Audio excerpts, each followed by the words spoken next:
Monsieur Archange, bonjour. Bonjour, bonjour, Papi Kamwasi. Tindika télévision. Tindika télévision. Tu Luka, abiso moto na bandala, osani na bandala. Vraiment naza na bandala wa. Nazaka toujours na mosala nzambe. Okutinga vraiment toujours en préparation na mosala nzambe, naza obima bona ki ko ça toujours évangélisation. Mais tu yoki que vous avez la charge mondaine, bato comment combattre yo charge est-ce que kokoka, yo un message à kozongisa bato na nzela, bato basi ba bungi nzela yo kokoka kozongisa bato na nzela. Vraiment charge wana naza na ngonga mona ko te à l'aide de Dieu, nous avons un message, nous avons une mission, nous avons un message, il y a sensibilisation du peuple de Dieu. Le message clé est que Batouba Zonga la parole de Dieu. Batouba Zonga la malobanzambe pour le peuple de Dieu, Bungi Makas. Le peuple de Dieu, il y a une prophétie, il y a un miracle, il y a une délivrance. Alors que délivrance, il y a la Bible, il y a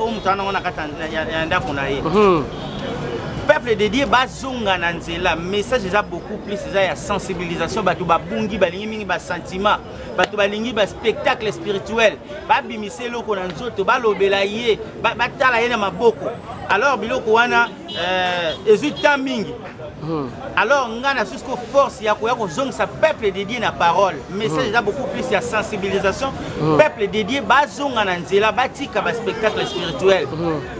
Pour les commerçants, bakoti makasi na katanda nzambe. Ba commerçants bakoti na mosala nzambe. Alors bazo distraire peuple de Dieu na ba message ya lokuta. Message des peuple de Dieu ba respecter parole de Dieu. Bible osana na kati tanga ozo message nyose kokisa. Yango tena banzembo na yo. Vraiment message clé peneza ya ngwana. Message ya sensibilisation. Artiste, musicien, gospel, obana no wa pipo lelo. Yo balongozong sa bato na nzela outi wapi parcours na yo parcours na ngeza mulai na travailler trop na travailler musique gospel na bandiango kala na kolo ba plus ou moins 20 ans de carrière mais message vraiment na on de tour on a so bien album na na studio message clé ça vraiment la sensibilisation ezali premier album na yo c'est premier album na combien de titres prévoir déjà plus ou moins album ils ont 5 chansons 5 chansons oui déjà on est dispo il a combien déjà dispo et si déjà il a 3 chansons et Sili, mais nous continuons toujours studio avec l'État. Un message na bango, disque na bango ezo bima kalate. Alors nani asali studio parce que kokota studio, kosala nzembo, kosala clip ezali facilité même ba producteur bango na lisusu mais oser ko réaliser déjà quand même 3 titres na makoki ya nani. Nzambo apesaka vision, apesaka peu provision.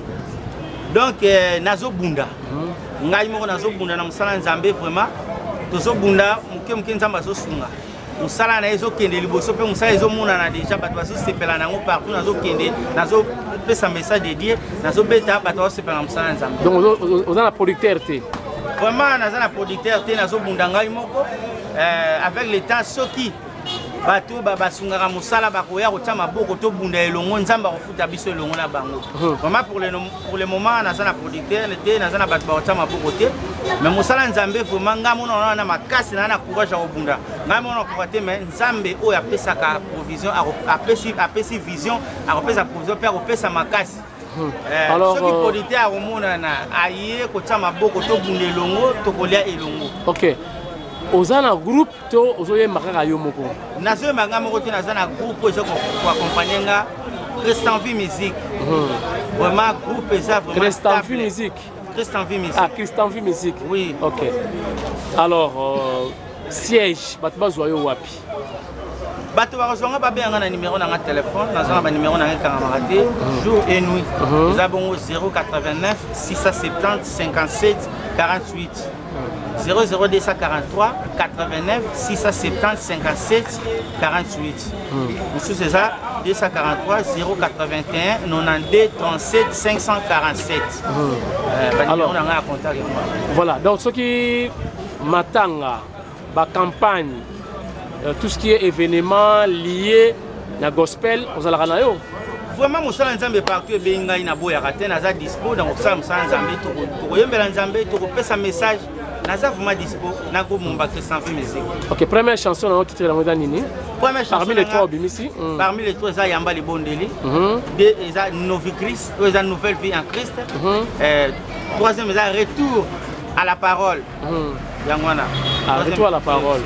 Donc, coïncider avec un sujet dans la émission Lelo. Oui, mais est-ce que c'est facile pour passer un message dans la brebis ou déjà si ba bunginzela ba de gauche à droite mukileko ima bulu yeke est-ce que message dans ça ba koyoka ngo Yangwana nde ya motuya eza facilité mais nzambe nanga kubundela nga nzambe nanga kosunga nga peuple de Dieu ba koyoka message vraiment ba ko comprendre ngai pe ba koyamba message rezana mitema na bango ba kosalela ngo nde makasi nkolo asunga ngai message nanga ekota na mitema ya batu ekoya na mabele kitoko ebota mbuma pe sala misala na ngo ozala combattre te na bagege naza combattre déjà naza combattre bazoluka ngai na ndenge nyonso mais nzambe oyo asimba likolo na se oyo alongisaka bato azolongisanga naza toujours na santé malamu. Alors message moko particulier na bana nzambe oyo bazozela album ekobima naka album yango album ezobima na kopesa date te mais bientôt album ezobima déjà album ezobima obimisa combien de titres na kobimisa nanu titre moko na générique oyo eza pe na parole sur ce belé. Ah générique na parole parce que générique na batabina générique eza na bakri oyo etei makasi ba animation oyo etei yo bato bakosepela nango bazobina mais bazoka sur message sikolo baboye mais oui bato bakoyoka message na kati ya générique ba animation mais ya message kaka toujours retour à la parole retour na place ba nzambe bazobunga. C'est bon tu as vu que dali première émission et dali dernière émission te baota là on a Paris baota on a Bruxelles baota on a Londres baota on a Berlin bana pe ya Brésil baota là yo en Afrique du Sud même parce que Ken Mpianazali Mastananga en Afrique du Sud ba bon séjour. Alors message particulier un peuple de Dieu surtout ba congolais au bazali partout dans le monde. Oh le ba comment na bango branché na mamentali ba miracle ba voyage ba nini yo ko yebisa bango nini bon tala sko tala bango yo yebisa bango monde entier ba tala vraiment na yebisi na bana nzambe nyonso peuple congolais message mo na pesi na générique na lobby attaque aux crise économique ezana mokili na mboka nzambe crise économique ezala kati vraiment bana nzambe tozaka na elikia bandela message wana na lobby na kata générique attaque aux crise économique ezana mokili na mboka nzambe crise économique ezala kati elaxini bana nzambe toujours elikia na nkolo tozonga toujours na parole totika ba spectacle spirituel bana nzambe ba respecter parole place na temps au bimo ki ne koluka mutu zwa bible fungula temps pendant nga to kotanga te tolingi beaucoup plus bato musu batangi pété à kotanga pelelo et puis ba mpia ka bato ngaka ba ibisa yeke au voyager au bala tant que tu n'as pas parole est-ce que c'est facile ba yo kayo bato nyoso bana libanda na poto ba voyager ba kina mikili musika bazilaka na prophétie hein voyager la carte ezaka na prophétie bato ebele bapambola makaka na prophétie ke ozolingo kende bayebisa yo ozosala te ozoluka te ozolingaka bayebisa yo vraiment ndenge yo okoyoka likama mabe pe otiango na pratique yango ozomona peuple de Dieu toujours bazosala makambo ezosimba te e bayebisi yo ke baloka yo bayebisi yo boye na boye ke ondimi yango baspectacle spirituel wana yango nazoyebisa yo kafika mwasi ya kobimisa bato biloko na nzoto nde ya mabe yango wana. Retour à la parole. Bato sasuma lo banzambe bazonga epai yo babungela. Est-ce que prophétie za mabe? Prophétie eza mabe? Oyango na kisasa opesa ba prophétie te église no ba oyate. Mabe skonde yango wana. Esika prophétie ezuli en plein makasi mutu alingi bakosa ye po bimisa mbongo. Mutu azozwa tana ye azokende bakosa ye po bimisa mbongo. Do ba mene makomba pasteur. Oui. Ba malfaiteur ba kulune belé bazala katika na mangomba basali ba boutique ba biscuit nde bino bandimi na ba bombo oh oui mutalingi mingi akende ba kosa ye po bimisa mbongo facilement mutavani ba benge yo za wapi webike na l'hôtel yo mabe kobima c'est vrai yaka nanu mutwaye kobima te yaka bo ba lobeni yo wa lokuta merci pasteur. C'est pas bien. Moutazo doit tenter à koyoka message de Dieu. Azo doit tenter à kotanga. Mais aza beaucoup plus balobelaye, balotelaye. Yango tozong sabana nzambe bazonga na maloba. bazonga epayo bazo oyo tobungeli yo lingo bimasiko chantre moko modèle leader ya ba chantre nyonso na su charge wana ya sensibilisation ya kozongisa peuple dédié na makomi batika ba spéculation batika ba distraction batika ba spectacle spirituel tozongisa makanisi na biso bien, n'est-ce pas? Eza mission moko délicate, eza mission difficile, hein? C'est difficile, mais pas un difficile. Nzambe toujours son amusane et kene boso. Ok, alors yo moko mara nini?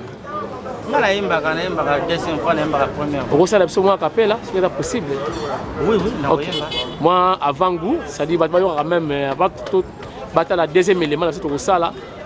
Donc chaper clip prochainement, mais ba yo ko siko pena que non ana capella, c'est-à-dire chanter sans instrument.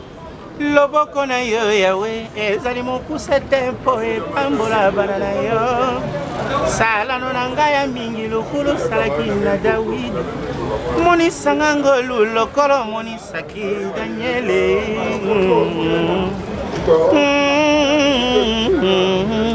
yawe olaki singa sela ya lobiko ekomema ngai kino nakoma lola bomoi na ngai epa na yo ozali elonga ya basantu likolo na se esimbami na yo papa yokumama libela lokotaka na se yawe otomboli likolo Saula yaki epai na yo okomisaki Paul Jacob yaki epai na yo okomisi Israel na yara mikumba nanga na ye na nyonso nanga na yara mikumba nanga yawe opeto nanga na bika kembolo kumu masanjoli ezonge epai na yo. Merci beaucoup. Et Yokani, peut-être un mot de la fin, bien mot à conclusion. Na peuple de Dieu nous sommes et surtout na amateur il y a musique dite gospel. Vraiment na pesi mbote mingi na bana nzambe nyonso bazwi occasion na émission peuple de Dieu musala nzambe yango na tosala zolemba te nazobunda nalobi bien que nazobunda avec le temps musala ezokende liboso mutu nyonso azwi occasion na émission yo nazo travailler nazo bunda bato bakosunga bakoya ba soutenir œuvre oyo nzambe atika tanga ba soutenir message nanga baye bakoti to tindiki musala nzambe toujours ke ne liboso ezalo nzambe message nanga eza bon. OK mozo recruter te bato zala bango bakoki na bango so mutu moko abenga benga kota na ngai abina kota na ngai pa ya frère Archange. Siège est wapi? À part numéro de téléphone au précis. Vraiment, siège nanga ezali mutabenga to solo. Ah ok. Oui oui. Merci beaucoup. Tokutani très prochainement. Merci beaucoup. Moi c'est mbote mingi na tindika TV. Bon bon rabi na poto ba hôtel ba partout. Atana mbanango ba hôtel. Mingi na lolo mutima le cœur na pesi mbote mingi pa ezali na pesi mbote na fioti homo na pesi mbote na mingi. Yo boyebi lolo mutima. Oui na yebi lolo mutima Pasteur TV na pesi bango mbote mingi pa bazali mama Beyusiel na pesi mbote mingi na Bibiche BBC Smith homo famille Tumbula ma Brigitte Tumbula Total Basquille Trésor Tumbula na pesi mbote mingi do batunyo so occasion ya kolanda émission oyo na pesi bango mbote mingi pa bazali. C'est bon? Quel piano na pesi mbote? Ouais na Afrique du Sud. Oui oui. Na pesi mbote mingi ken piano pa aux en Afrique du Sud. OK, on va na pesi mbote na vinanga Souris na Bandal grand coiffeur. Et ça la bien à Kimbondo. Merci, à la prochaine. Merci beaucoup.